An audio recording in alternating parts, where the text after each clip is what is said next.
Un grito desgarró el silencio en el número 51 de la calle Cañitas. Me quema. Un simple vaso de agua que se suponía era agua bendita acababa de desatar el infierno. Ese fue el momento exacto en que una partida de Ouija dejó de ser un juego para convertirse en una de las leyendas urbanas más aterradoras de México.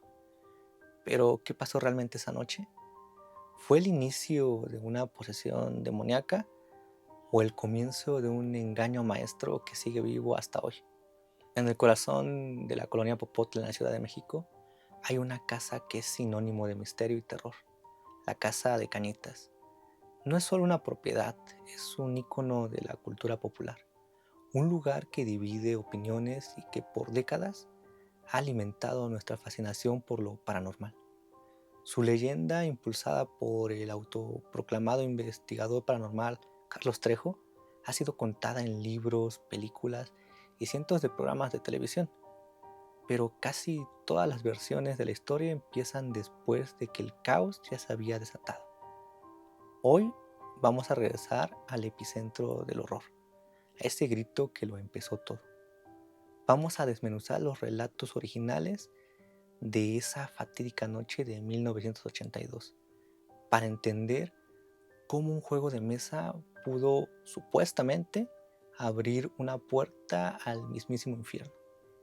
Analizaremos los hechos, las declaraciones y las consecuencias, separando el mito de la realidad, para que tú decidas qué creer. Todo arranca en mayo de 1982, en la casa del número 51 de Cañitas. Un grupo de jóvenes se reunió por una razón aparentemente inocente, pero cargada de dolor.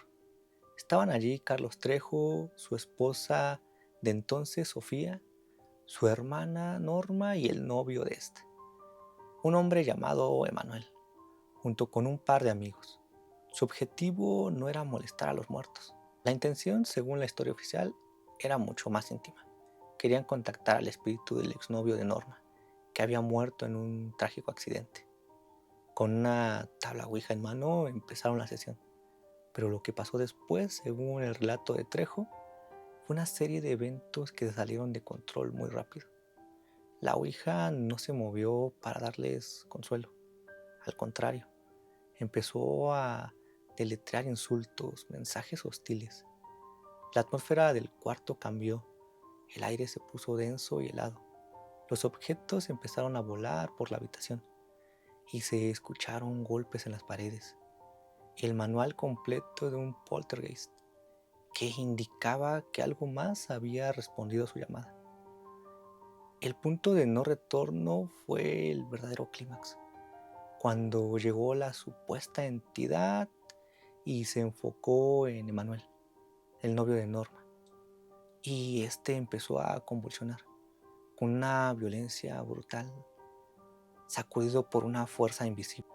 Le salía espuma por la boca y sus ojos se pusieron en blanco. Y entonces, con una voz que los testigos juran no era la suya, gritó una advertencia que se volvió un lema de la tragedia. Nunca podrán parar lo que ustedes desataron. En un intento desesperado por detener lo que parecía una posesión, alguien tomó lo que creían era agua bendita y se la arrojó a Emanuel. Fue en ese instante que se escuchó el grito que le da nombre a esta historia. Me quema, me quema. El hombre se retorcía, como si le hubieran echado ácido. Pero aquí viene un detalle clave.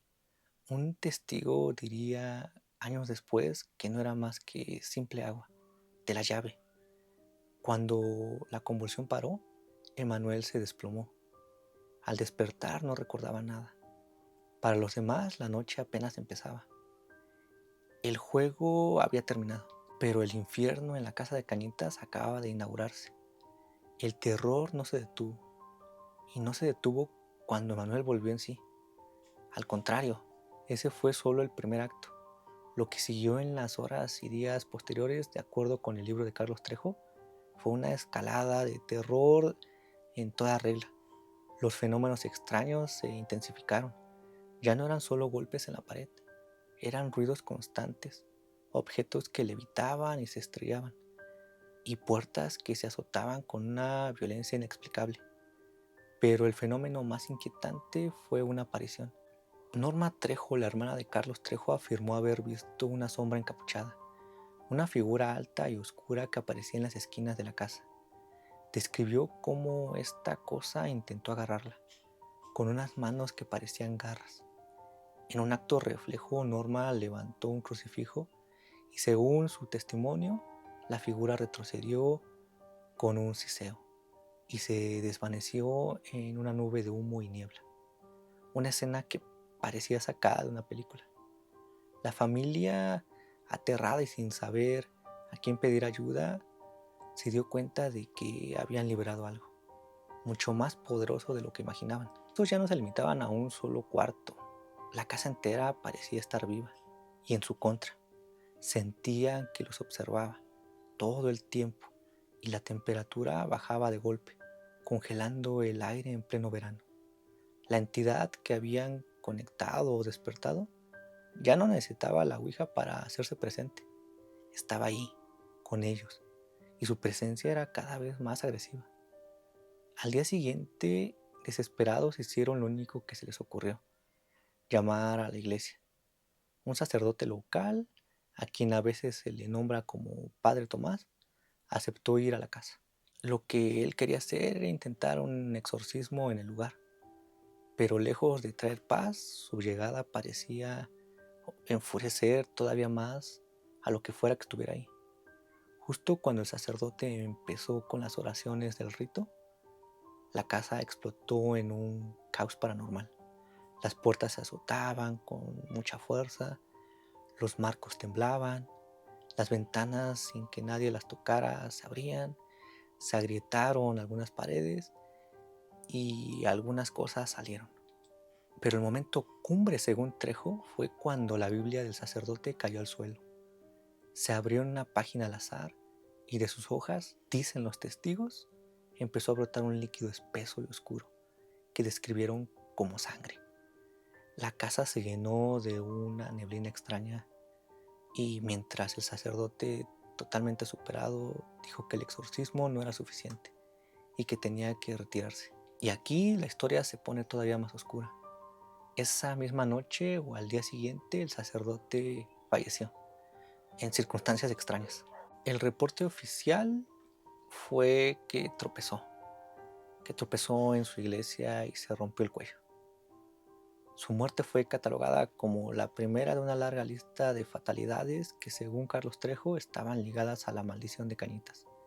La leyenda impulsada por Trejo afirma que un total de 14 personas relacionadas con el caso murieron en los años siguientes. La muerte del sacerdote fue un punto de quiebre.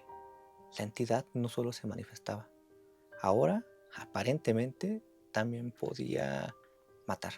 Pero es aquí donde la historia de terror empieza a hacer agua y el escepticismo entra en escena. Por cada persona que cree ciegamente en la maldición de Cañitas, hay otra que señala las enormes inconsistencias en el relato de Carlos Trejo. El caso, que parece el expediente paranormal perfecto, comienza a deshacerse bajo la lupa. La primera y más grande red flag es la falla total de pruebas. Se habla de 14 muertes, pero nunca se han mostrado públicamente los certificados de defunción, los reportes policiales o los expedientes forenses que confirmen esas extrañas circunstancias. De hecho, varias investigaciones periodísticas han revelado que muchas de las personas que Trejo daba por muertas siguen vivas, o si habían fallecido fue por enfermedades comprobables y sin ninguna conexión paranormal. Además, el propio relato de Carlos Trejo ha cambiado con el tiempo. Los detalles de la historia se han modificado y exagerado, y esto lo hace en cada entrevista, en libro y programa. Los críticos señalan que muchos de los elementos más dramáticos, como el monje encapuchado o la Biblia sangrando, se parecen sospechosamente a escenas de películas de terror de la época como El Exorcista o Poltergeist. Para colmo, el propio cuñado de Trejo, uno de los protagonistas de la sesión de Ouija, desmintió públicamente la veracidad de la historia. Todo esto ha llevado a muchos a una sola conclusión: el caso Cañitas podría no ser un caso paranormal, sino una obra de ficción muy bien construida. Una farsa que pasó de ser una leyenda urbana a un circo mediático. Sea verdad o mentira, el impacto de Cañitas en la cultura mexicana pues es innegable. Lo que supuestamente empezó como una tragedia familiar se transformó, gracias a una brillante estrategia de medios, en un imperio muy rentable. Cañitas, publicado en 1995, se vendió como pan caliente, a pesar de que los críticos señalaban sus errores y contradicciones. Este éxito convirtió a Carlos Trejo en el cazafantasmas más famoso de México. La leyenda creció con una película en 2007, apariciones constantes en televisión y hasta su propia organización de investigación paranormal. El 51 se volvió un punto de peregrinación para curiosos y el propio Trejo ha llegado a ofrecer tours. Trejo incluso llegó a decir que hizo un pacto con la entidad para escribir el libro y salvarse. Una justificación que suena a una genialidad de marketing. A la fecha sigue anunciando nuevas versiones de la historia, prometiendo revelar lo que nunca se contó, manteniendo viva la llama del misterio y, claro, del negocio. Desde un grito de terror en una sala a oscuras hasta un fenómeno mediático que ha durado décadas, la casa Cañitas sigue siendo un misterio. Por un lado, tenemos la crónica de una familia atormentada por una fuerza demoníaca llena de posesiones y muertes inexplicables. Por otro, tenemos la historia de un hombre que, con un relato potente y mucha habilidad mediática, pudo haber orquestado uno de los fraudes paranormales más exitosos del mundo. Al final, la verdad sobre lo que pasó en 1982 parece estar encerrada entre las paredes de esa casa. O quizá nunca hubo ninguna verdad que encontrar. Ahora te pregunto a ti, ¿crees que el grito de Manuel fue el inicio de una posesión real?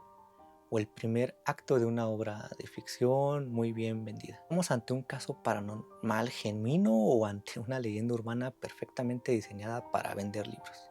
Tu teoría en los comentarios. Si te gustan los misterios sin resolver y las leyendas que retan lo que creemos posible, suscríbete y activa las notificaciones. Así no te perderás nuestros próximos análisis a fondo.